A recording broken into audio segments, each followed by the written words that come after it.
Good morning and welcome to the 2020 Veterans Day celebration at Lane Community College.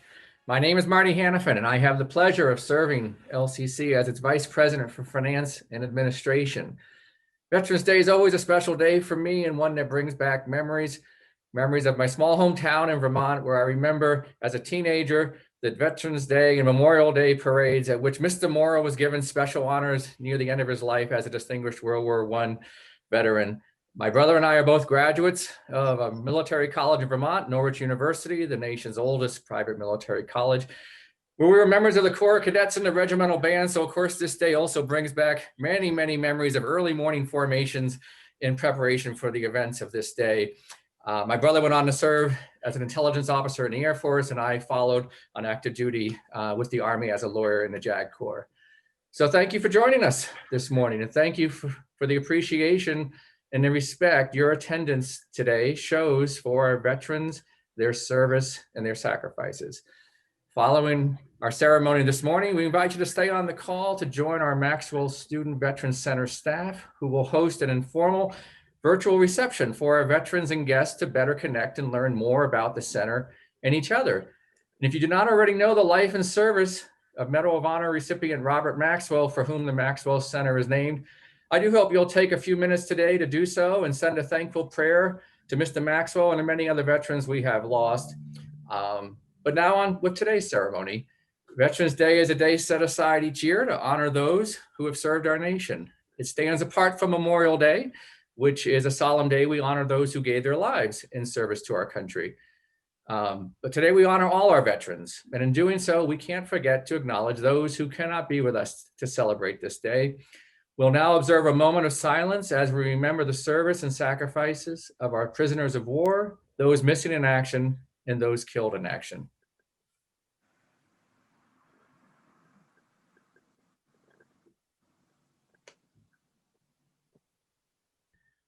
Thank you. Now I'm proud to introduce our president, Margaret Hamilton, who would like to share a message with our veterans. Good morning. I'm Dr. Margaret Hamilton, president of Lane Community College, and it is my great honor to welcome you to this very special recognition ceremony. Today is a day to honor those who've served our country. People serve in many ways, so at this time, I'd like to recognize our Board of Education who serve this community through their work on our board. I'd also like to recognize our host, veteran and Vice President Marty Hannafin, and our special guest, Oregon Representative Marty Wilde, veteran, Oregon Army National Guard, and current Air National Guard Colonel, who will offer remarks today. And I'd like to recognize all of our student and employee veterans joining us today. We sincerely thank you for your service. You know, Lane Community College is very proud to house the Maxwell Student Veterans Center. The Maxwell Center takes its name from World War II veteran Robert Dale Maxwell, who was awarded the Congressional Medal of Honor for conspicuous gallantry and risk of life above and beyond the call of duty on September 7th, 1944. Mr. Maxwell taught in our advanced tech program in the 60s, and he represents the very best of what America and Lane Community College stand for. Lane could not be more proud than to name the center on behalf of this World War II veteran. Today, over 300 student veterans use the Maxwell Student Center as a place to gather, to study, to attend workshops, and to participate in a peer-to-peer mentoring program. So at this time, I'd like to introduce our student veteran speaker, Yuri Vincent, veteran, Oregon Army National Guard, and dental hygiene student. Yuri? Hello, thank you very much. Part of my speech today, if anybody knows Les Brown, I'll be echoing some of his words today. The day was September 11th, 2001. I had just gotten to my junior high school in Roseburg, Oregon, when I remember the shock and horror of my teachers' faces as the TV showed two burning buildings in New York City. Our teacher deemed it necessary for us to watch the video footage, thankfully, because they actually said, this will affect everyone for the rest of your lives, and they were right.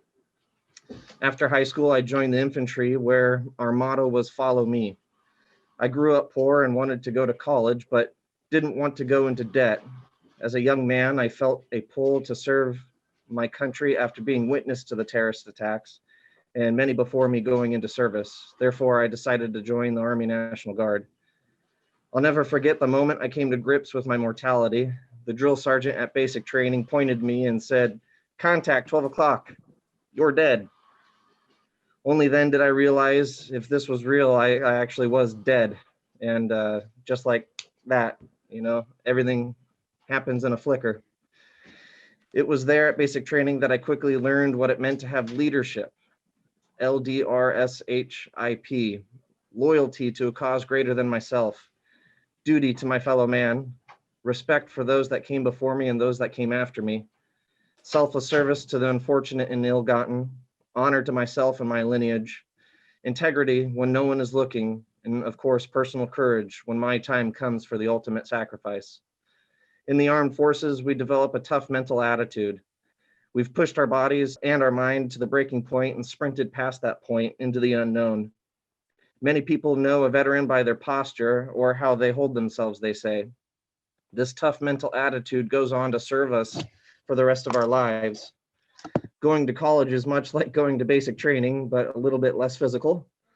You see, for those of us that are reaching for something greater, life has a different kind of meaning. And all of us right now are reaching for our desires, and it is hard. You see, ladies and gentlemen, it's not easy all the time trying to obtain what really means most to us. But if it was easy, everyone would be doing it. And sadly, most people give up on themselves. There will be times where you doubt yourselves. There will be times where you feel like giving up. But if you just keep going, if you just keep pushing yourselves, ladies and gentlemen, you will become something you might not thought possible. I learned this in the military personally. I believe that it's not what happens to us that makes us who we are. Rather, it's what we do with what happens to us that determines who we become. I learned in the military, your body will do physically anything you tell it to do. It's our thoughts that inhibit us from our true potential. We used to say, mind over matter. I don't mind, so it doesn't matter.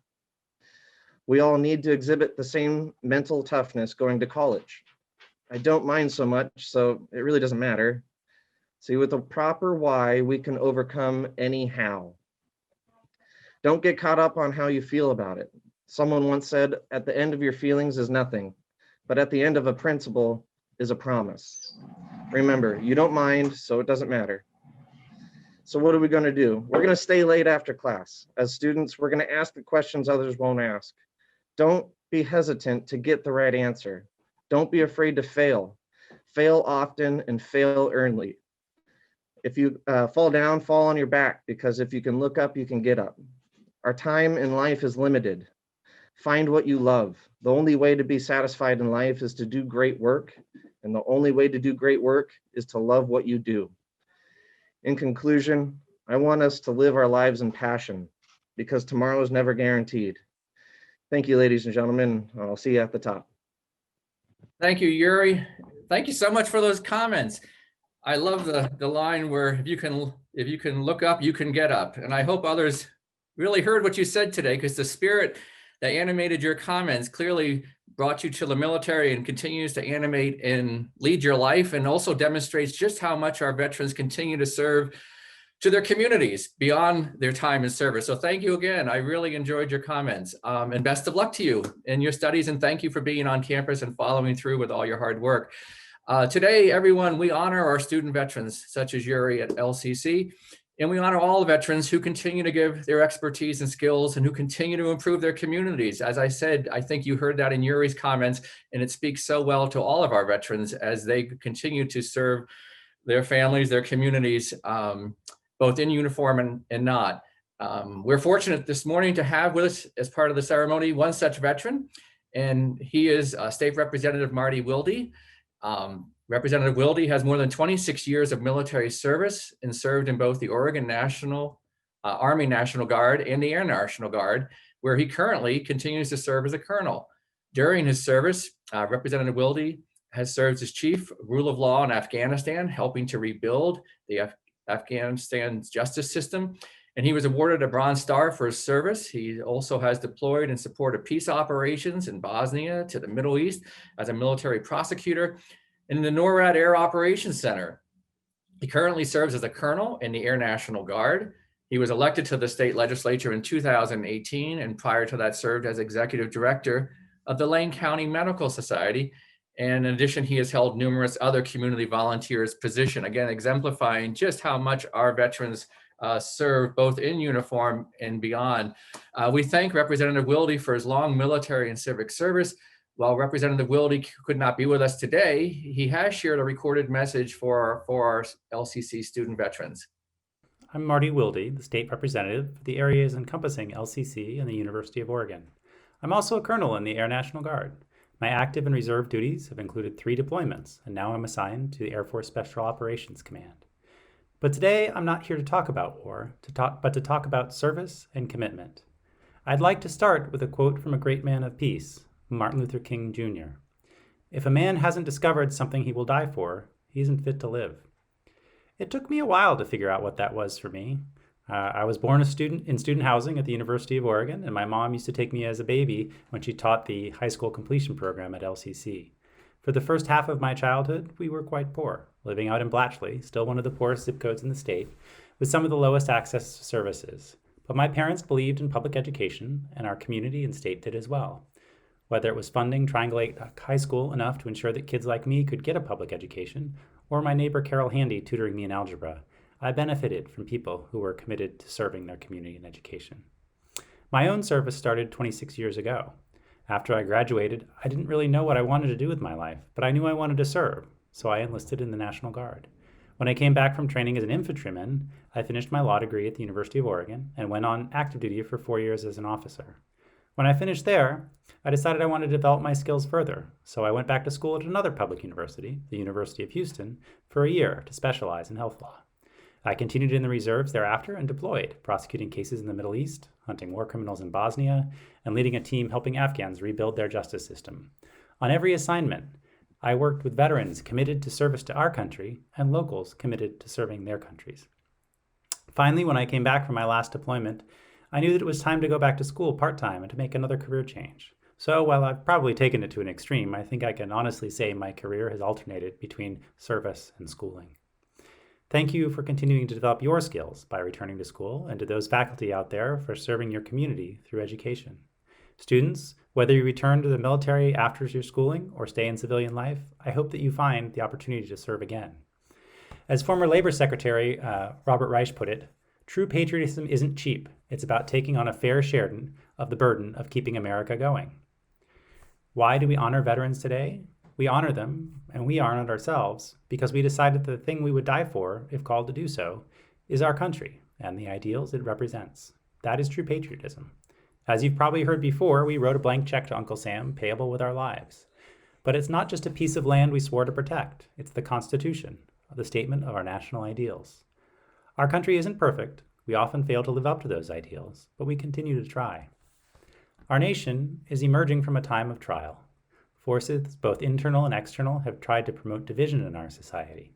If we are to find the peace and reconciliation we need to live up to our national ideals, we should remember that peace starts with earnest attempts to communicate with those on the other side of our national divides. It starts with listening and honest, considerate communication. From that, we may eventually reach understanding and appreciation, even if we do not come to full agreement. If our country is to live up to our ideals, it will not be because one side or another prevailed, but because we all worked to understand and respect one another. Only then can we find the path forward. So that is what I ask for your next act of service. Reach out to someone you disagree with. Ask an open question and listen respectfully to the answer. Try not to argue, but instead try to understand. While there is evil in the world, there is often less of it than we think, but we can only see that when we choose to see and hear one another. You have all served and deserve to be honored today. You have given so much, and so many of you continue to give, both in continued military service and to our community in other ways. If there's ever anything I can do for you, whether it's to help you with benefits, connect you with opportunities, or just listen to your story, I hope you'll reach out. The debt our country owes you is unpayable, but I'll always do my best to pay it. Enjoy this holiday that you have earned so well, and thank you for your service. Thank you, Representative Wilde, and thank you again to Yuri and Representative Wilde for giving us so much today to think about in terms of appreciation and understanding. We have a homework assignment from Representative Wilde, and I hope we'll all take advantage of it. And I hope we'll continue to go through this day and continue to honor, of course, and show appreciation for our veterans and all those near and surrounding our veterans who support them, both when they're in service and in their lives afterwards. This brings us to near the end of our 2020 Veterans Day observance. I want to thank you all again for joining us today. May we continue to find ways to share our thanks, appreciation, and remember our veterans each and every day throughout the year and for all the years ahead. We'll close this formal part of our ceremony this morning with the performance of our national anthem and the lowering of the flag. Remember that following the lowering of the flag, I want to remind you of the opportunity to stay on the call and connect with other veterans and guests during the Maxwell Student Veterans Center's virtual reception, which again will immediately follow. If you'd like to attend, just simply stay on the call. Now, at this time, we'll conclude with the national anthem and the flag lowering to honor all who have served our country. Owing to the chance of weather, we recorded an observance of the flag lowering earlier this week. We ask that you observe a moment of silence as Public Safety Officer Lieutenant Christopher Hannison, a U.S. Navy veteran, lowers the flag, and the national anthem is performed by LCC students Anne and Kate Ferguson and their younger sister, Victoria. Oh, say, can you see by the dawn's early light what so proudly we hailed at the twilight's last gleaming, whose broad stripes and bright